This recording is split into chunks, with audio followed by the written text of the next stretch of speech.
When most people think about Ozempic or Wegovy, they see them as weight loss drugs. But guess what? The newest research suggests that may turn out to be the least important thing they do. Because when researchers looked beyond the scales, they found these medicines were affecting the heart, the brain, inflammation itself. And some of the strongest benefits appeared before weight loss alone could explain them. And an amazing detail that blew me away and deserves far more attention than it gets. The single biggest group taking these drugs: women in midlife, women in perimenopause and menopause.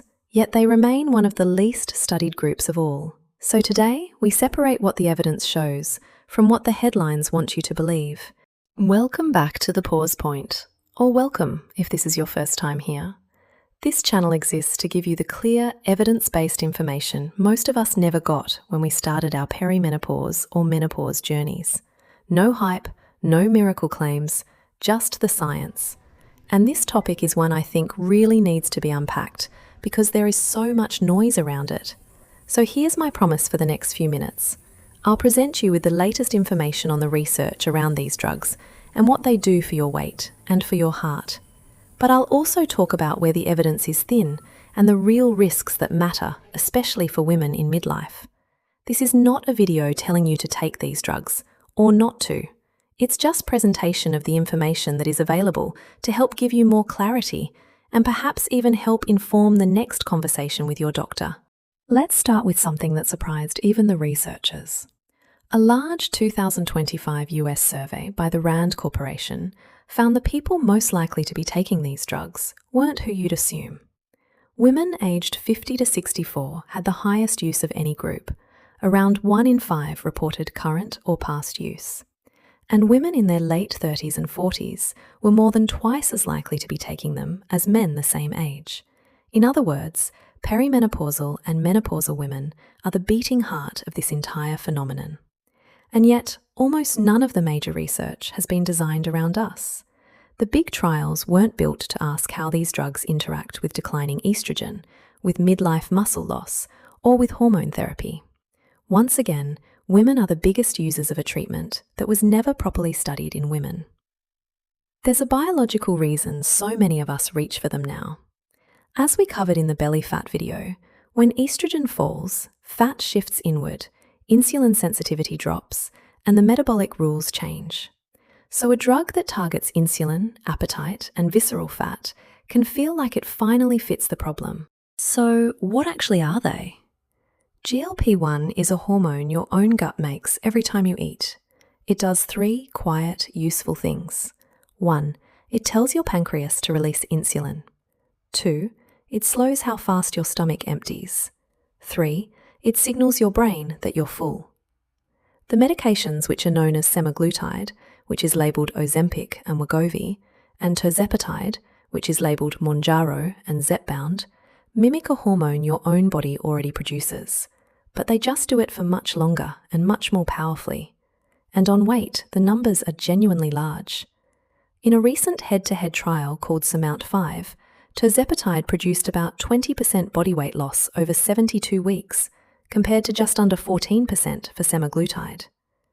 Though it's good to have information about the trial averages, most of us want to know whether it works for bodies like ours in midlife. And here, the news is reassuring. A 2025 analysis from the same program looked specifically at women by reproductive stage. Postmenopausal women lost just as much weight as premenopausal women. Menopause doesn't appear to blunt the effect. There's even an early signal that hormone therapy and these drugs may work better together, but that deserves its own video, and it's coming later in this series. Now for a really, really important call-out that you cannot ignore and need to consider. These drugs don't only strip away fat, they also take muscle. And that matters more for women in the menopause phase of life than for almost anyone.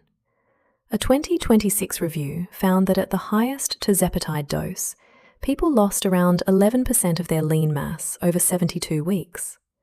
Layer that on top of the muscle you're already quietly losing in perimenopause, and you can lose the very tissue that protects your metabolism, your bones, and your strength for the decades ahead.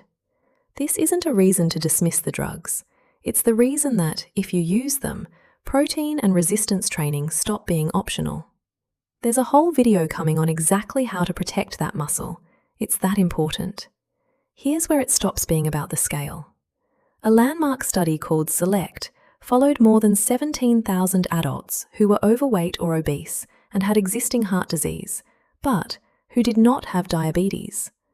Over several years, semaglutide reduced major cardiovascular events, heart attack, stroke, cardiovascular death, by 20%. And then researchers asked the obvious question, is that just because people lost weight? So they went back into the data. What they found is the surprising part. The heart protection was largely independent of how much weight people lost. Only about a third of the benefit could be explained by shrinking waistlines.